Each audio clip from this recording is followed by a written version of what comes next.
Welcome back. This is Prep Recruiting Insider, PRI, here at Moe's Pizza on the West Bank, where Italians do it better.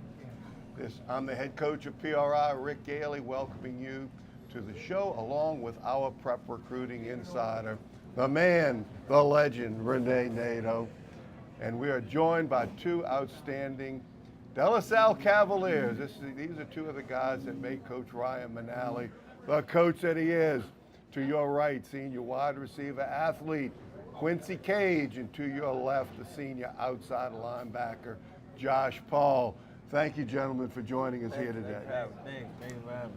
Josh, I'm going to start with you. You committed to the Arkansas Razorbacks. Yes, sir. First of all, why is Arkansas a good fit for you, and what other schools did you consider before making that decision?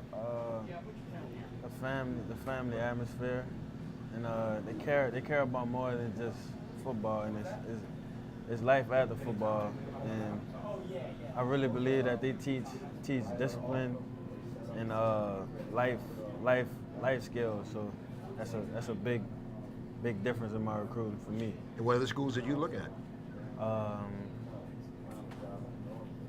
Wasn't anybody close, huh? No, sir. Okay, well, that's good. Quincy, you committed to McNeese right now. You're looking at some schools. Tell us about the recruiting process. First of all, which schools are you looking for? Looking at you. Yes, sir. And what's the telltale sign that it's going to be, this is where I want to be? Mostly Nichols and McNeese, Ball State, Southern Illinois, Grambling, and I just really want a school who's really going to teach me more than just football. Not just it's about football, that's what I'm there for, but to teach me the right things in life and not just try to make me go a way that they want me to go. I just want to feel a family, a brotherhood, and not just about just football. Okay. And each of you plays on different side of the ball from each other, so I'm sure in practice y'all have seen each other from the opponent's perspective, so to speak, and you've been together quite a few years as teammates as De La Salle. Josh, you first. Tell me something about Quincy that we need to know. Hardest worker I've been around in my whole life, my whole entire life, hands down. And he just focused and he don't stop. He just keep going. So he a sleeper. So he's very slept on. There you go. High energy guy that brings it every day, doesn't he? Yes, sir. Yes, sir. Okay, now tell us something about Josh that we don't know, or that we need to know. It doesn't have to be personal now. Yes, sir. We're talking. This is a football show. Great passion, good leader. He really all about football. He try to lead our team. He's not just here just be all about himself. He teach everybody good example. He sets an example. He works up really hard. He understands when it's time to play and when it's time to get serious. And he a good character on our team. He molds us into the team we are. Like he leads us out before every game, and he tell us it's game time, it's time to go. So he a great leader. And Quincy, I'm going to start with you on this one. You play multiple sports. Yes, First of all, how does that help you overall as an athlete? And academics, 3.8 average, that's very important to you, so both those things. It helps me out. It shows me that you got a lot of stuff you have to battle. You got to keep your books together, keep school together, keep everything together. It just shows me responsibility, shows me what comes first and how to handle everything and manage my time and just be focused on the things that need to be done. Okay, and same thing with you, Josh. You play basketball and also academics, 26 ACT. Why is academics so important, and how does basketball help you be a better outside linebacker? Academics, the first thing a college coach he wants is just transcripts. So without the grades, you can't go nowhere. It don't matter how good you are, what type of player you is. You could be a 5-star, 4-star. It don't really matter. If you don't have the grades, academics, then you're not going nowhere. And basketball, just the movement, like moving side to side, up and down. Most linebackers, they don't really move like that. They just big and just strong. So yeah. Okay.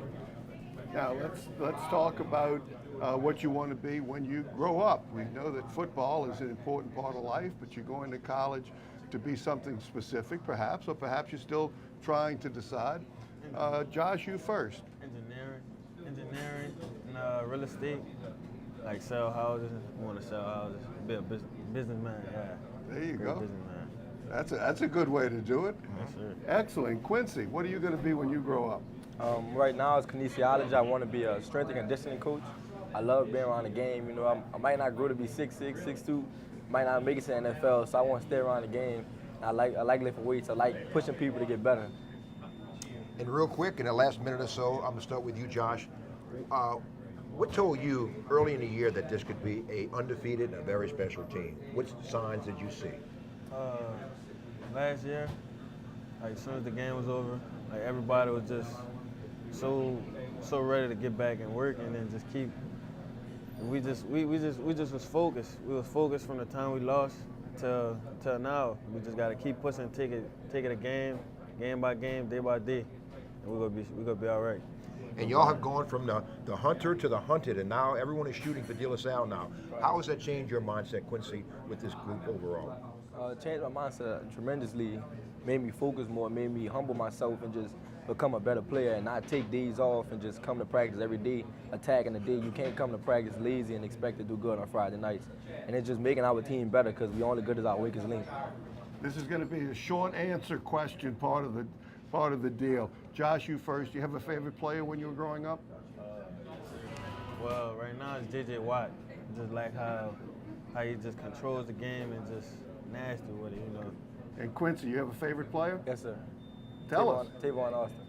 Yeah, there you go. That makes a lot of sense there as well. Pete. Great stuff. Great stuff. Now you're finding out why Coach Manalli is such a good coach, and the Cavaliers are 10-0 heading into the playoffs. An open week this week, but they'll be ready to go next week. That's Quincy Cage and Josh Paul. We'll be right back after this timeout. This is Prep Recruiting Insider, PRI.